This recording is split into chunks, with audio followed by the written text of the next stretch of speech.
Welcome back to A Little Faith. I am here with Beth Lansing. Beth, what's your official title at RVA Light? I think my really official title now is I'm a board member, but more importantly, I'm a volunteer there. So Okay, so you're a board member and a volunteer. You've been in Richmond for a while now. When yeah, did you kind of shift there? I started did a 2-month stint in September and October of this past year. I went home to be with family and stuff for the holidays, and then I came back in January. So I'm actually going into month number 4, and Nice. starting to think about how I can squeeze 4 more months out of this year. hmm Yeah, so we're going to talk about kind of an update on what's happening at RVA Light. So I guess for the unintroduced, what is RVA Light? RVA Light is a community resource center in downtown Richmond, It's Richmond, Virginia. Richmond, Virginia. Yeah. Started as kind of the brainchild of Rachel Johnson after traveling, around the world with her dad and witnessing the problems that come with generational poverty, spiritual poverty, relational poverty. And then when she settled in Richmond, she, saw the need to meet all those things right, in our own backyard, so to speak. So we've been in operation for, this is our 5th year, I believe, steadily growing in terms of awareness in the Richmond community network. So what we do as a community resource center is our mission is to connect people with a sense of community, which people experiencing homelessness and economic insecurity, social isolation, all those things. A sense of community is one of the biggest factors in helping them, turn things around. So that's a primary goal. And then also helping them connect with the resources in the city that they need to change their circumstances and help them move forward, and connecting them with Jesus. So, as a faith based model, that idea of following Jesus, walking next to him through the ups and downs of your life, and walking with other people who are following him, that's really central to everything that goes on at RVA Light.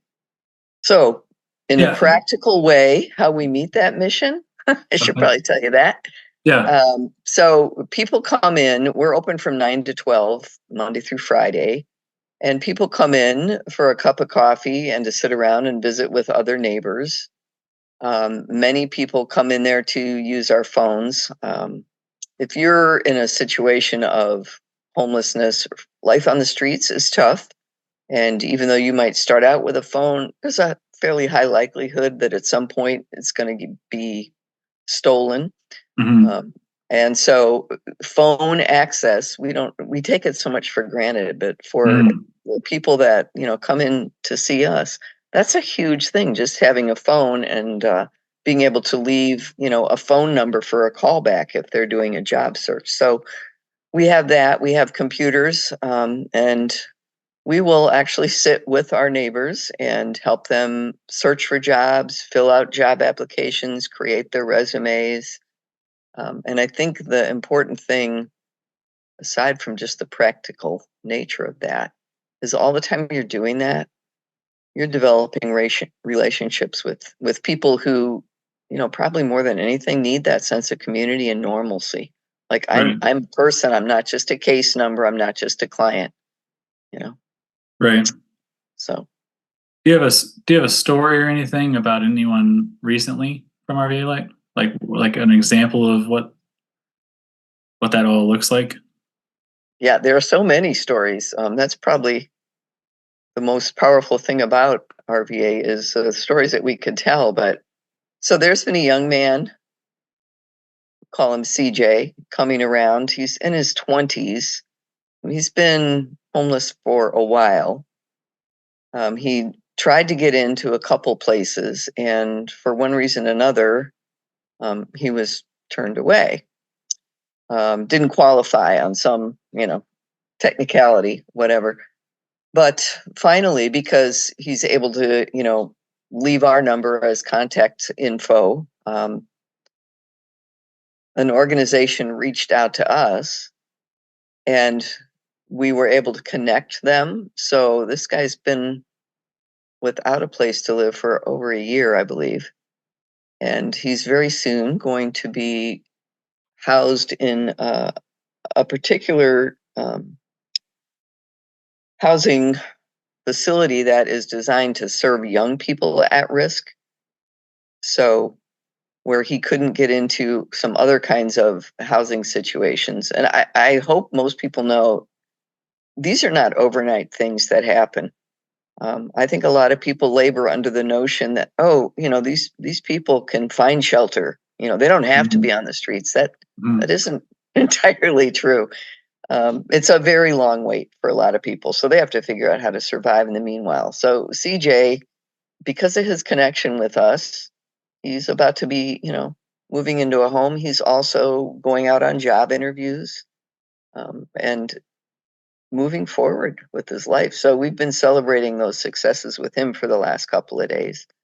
One of the strengths of RVA is our consistency, in being there, which is so important for people living, a transient kind of lifestyle. So the fact that we're there when, a housing placement falls through or a job interview, doesn't pan out, they can keep coming back and they're not, I think we offer a lot of hope. We're still treating them as people with a hope and a future. So that's huge. An example of that kind of consistency and building long-term relationships, we had a friend, Tracy, who had been coming around for several months, and it was obvious that he had an addiction problem with alcohol. But he wasn't ready to take action on that. And just by virtue of building enough of a comfort level and friendships, he got to a point after months of being able to say, I think I need help with this. And so just being there in the moment when he decided to share that, Rachel was able to connect him with a placement like the next day. Wow. For him to go and get treatment. And he was also an individual who had been coming to Bible study regularly. And I think that was definitely a factor in his, coming to a place where he felt comfortable enough, like he wasn't going to be judged or, condemned for having this problem. Yeah. Yeah. And, we'd been praying with him prior to this. I think it was just that relationship building, and he finally reached a point where there was enough trust there, and hope that he could, make a change. So we were able to, because of the connection with community services, Rachel was able to connect him with I think it was a 90-day placement. Wow. So as far as we know, because we can't really communicate with him while he's in there, but he did stop in. I can't even remember why he stopped in, but they brought him to Richmond, the facility, because he had some appointments that I think he had to keep. And so he was able to stop in for a minute just to let us know that he was okay and he was working his plan. So that's a great success, Yeah. Yeah. That's a good. And the story goes on. That's the other thing. Yeah. It's not like a happy ending for everyone or everybody, reaches this point of saying, yeah, I'm a success, because in reality, that's not exactly true for us, Yeah. For any of us, really. Yeah. Yeah. I think that's a sense of community that people get coming into RVA.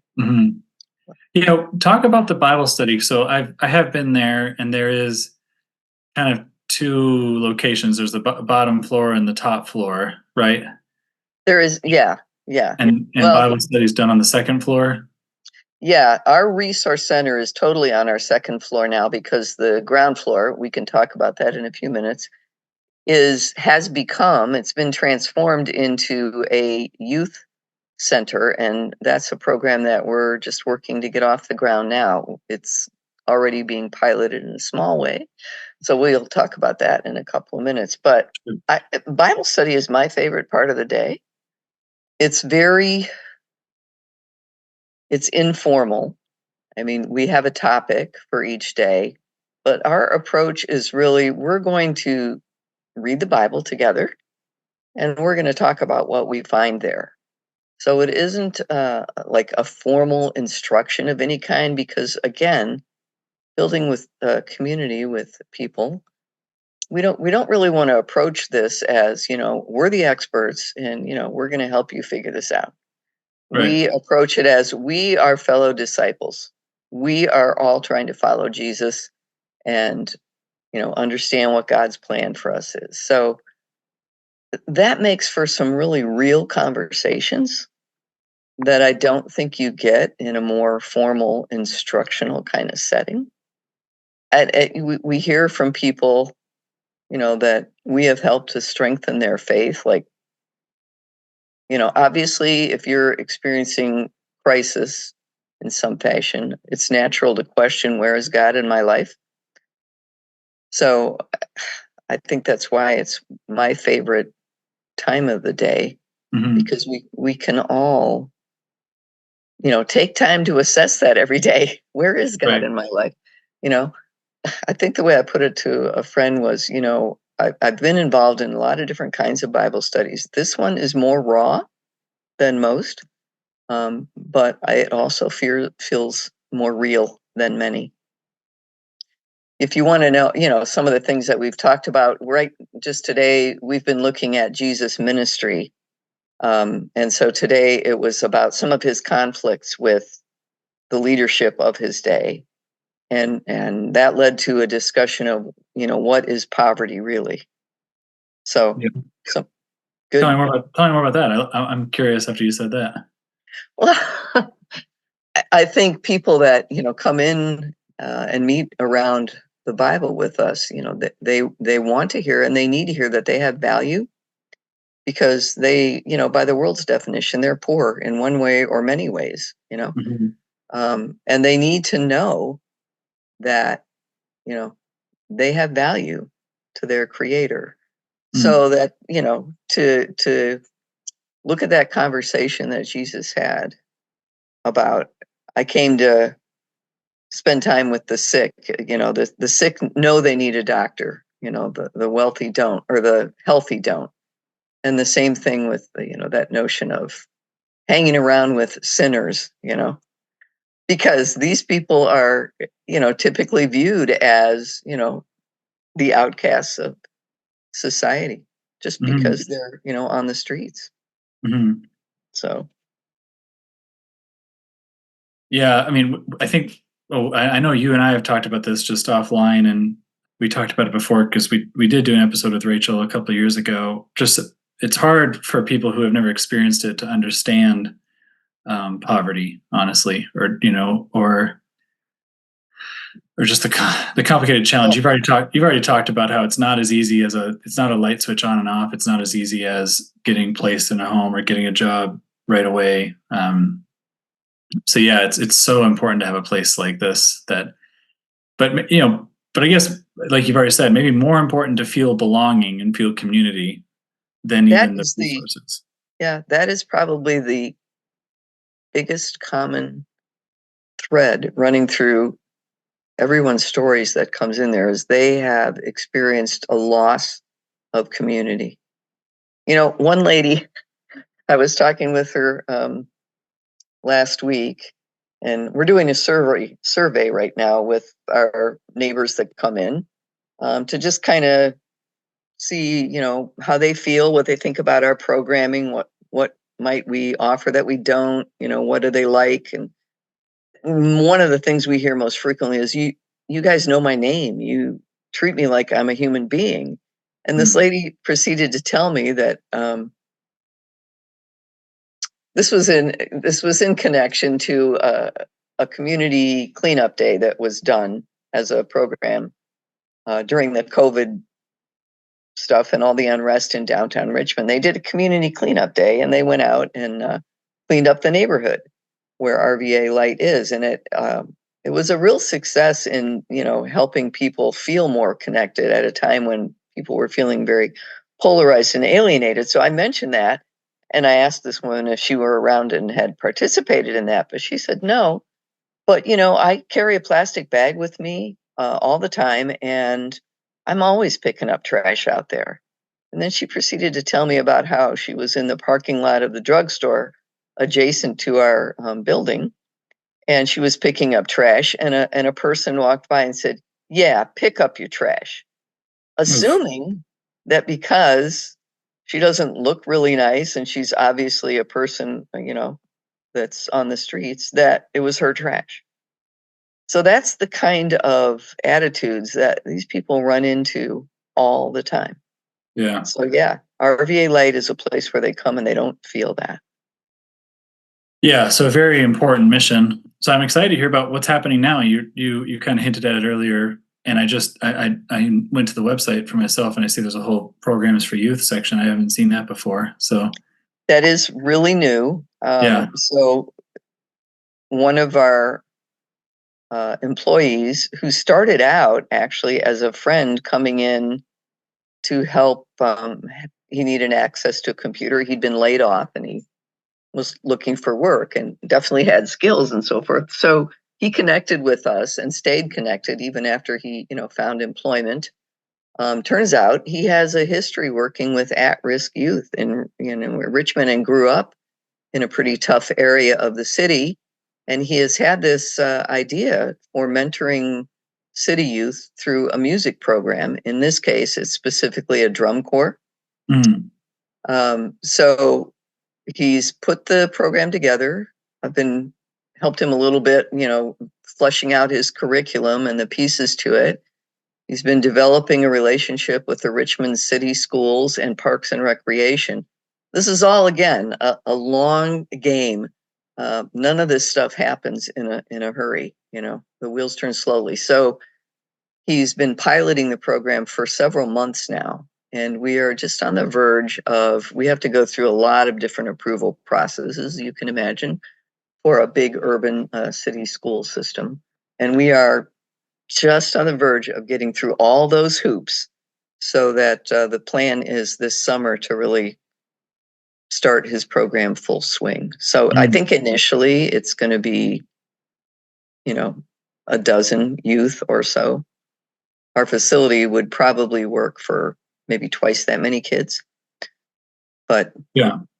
we're new at it. But the idea, what we love about it is everything else that we have done has been reactive, in the sense of people come to us, and they're already in crisis. But this is at the other, you know, side of that. These are kids, growing up with a lot of challenges. Mhm. But we're hopefully, the idea is to catch them and give them a sense of community and belonging and accomplishment and a vision for what life can be for them. So they'll be doing things like visiting local, we have several local universities in Richmond. So they'll be visiting those. They'll be attending sporting events where they watch, like campus groups or high school groups perform, marching band, and a lot of them down here have like a drum corps kind of thing. And then another component is just teaching them life skills and mindfulness. I hesitate to use that word because that means different things to different people. Mhm. But how to deal with emotions, how to respond to conflict, all that comes into, how to deal with their own anger and frustration at their own circumstances. So, but again, the biggest thing is helping them have a sense of community and something, productive in their Yeah. life. Yeah. So Something to belong to. yeah, yeah.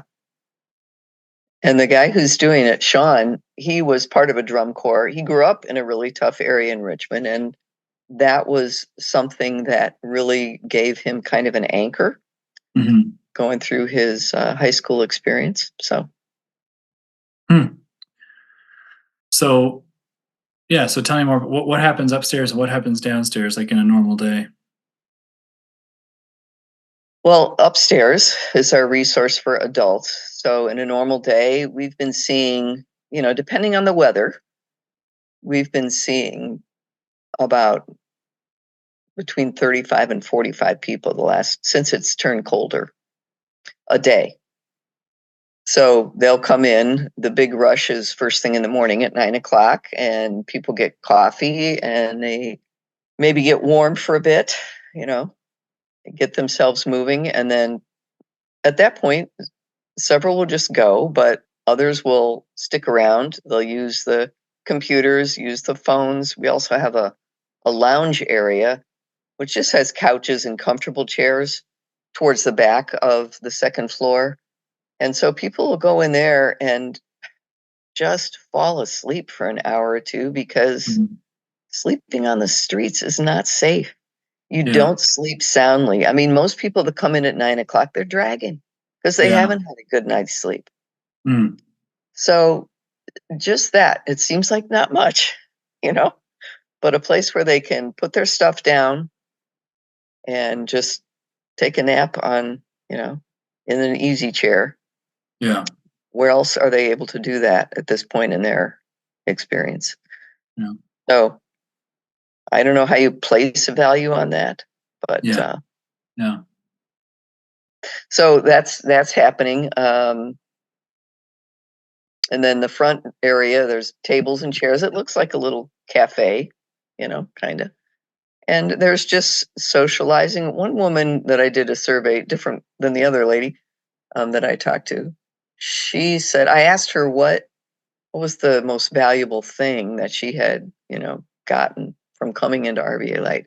And she said, I developed a network of friends and we Mm, still we still keep in touch. We're still, you know, talking with each other. So in a world where not very much is consistent and people are transient, that's huge. mm, So mm. that's upstairs pretty much. And, it's kind of like I said, the mad rush is between 9 and 10:30. Then things kind of quiet down and you have people coming and going at a slower pace. This morning, I was working with a gentleman that he's been coming in for several months. He's in his 50s. He's a veteran in need of, more work than he's got. So he's not unemployed and he's actually not homeless, but he's underemployed. And so we've been helping him apply for jobs. This morning, he got 2 interviews while he was in there sitting with me. And so we'll just check his email and, kind of talk about his skills and how they match up with, what's out there. And so there's a friendship there. Yeah. And the work that he has now, they're jobs that he connected with through RVA Light. So Oh, wow. again, it's a Yeah, slow thing. It's not like a magic, oh, I've got this great full-time job and, life is going to be good. No, right. I'm earning some income now. He's told me today that, he's just about got enough money to get his car fixed now so that he can have more mobility because a lot of jobs you need to be able to drive. And Yes. Yeah. he's completely dependent on public transportation, which of course limits, you know, the range that he can, apply to jobs in. So Yeah. the long game, you know. Yeah. So downstairs, that Mm. program is an after school program, Okay. during the school year. In the summer, it will be, I'm not sure if it's going to be every day, but it'll be longer days. Right now, it's 2 afternoons a week and then Saturdays. So the kids come in. I haven't been able to sit in on one of those sessions yet since I've been down here. But the kids come in and their afternoon is broken up into sort of 3 parts. One, they're learning life skills, and that might be they make a snack together, or in the summer they would make lunch together. Simple things, because these are kids that largely have to care for themselves at home, right? Mm, So it's life skills, then it's really more than mindfulness. It's how to have healthy relationships. That's part of it. So there's that section. And then the music part, which is, what the kids mainly are coming in for, so they can do the percussion stuff. And so that happens 2 afternoons a week, and then Saturday mornings. The rest of the time, we have a space which we could do a lot of other programming in, but I'm jumping to the needs. Yeah. We need enough staff, even just volunteer staff, to be able to run more programs in our downstairs space, which is really lovely. If you're online there, you can see how nice it looks. Yeah. Yeah. I'm looking at it. Very bright Yeah. and cheerful. And since I've been down here, I've talked to some people who would, like to do some things like for adults, like healthy living, even movement classes, some Zumba, some yoga. But we don't have enough volunteers to run programs upstairs and down during the day right now. So Yeah. it's So a huge, let's talk about what you need, or what RVA Light needs. So volunteers would be a big one. big, very big. A lot of people, part of the limitation to the volunteer pool that we have is that we're open when most people are working. Right. So that's tough, particularly for young people. We are working on building more relationships with the local universities and really hoping to get some, student volunteers in there, which would be great. They bring a lot of energy. That requires, we've got to develop a stronger training program for young people to do that. For myself, because I'm retired, I have that flexibility to relocate for a while. And I think it is a great opportunity for people who have that option to just come and spend a couple of weeks, a couple months. And I think I can say for a lot of people, as you said earlier, you really need to experience it to appreciate what happens there. And then you're just going to want to keep coming back. But yeah, volunteers, our problem is our programming is during the day largely.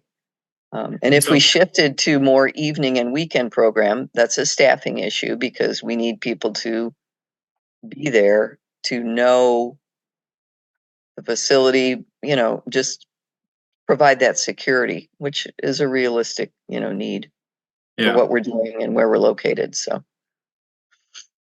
yeah, and yeah, so like you're saying, volunteers, and like you would be an example of kind of a more long-term volunteer. So someone who makes a decision to go there for a month or two, or a 5 or 6, or 5 or 6 months or a year. Exactly. Yeah. And for my path to this was having done some overseas volunteer programs. I thought that they were great, wonderful experiences.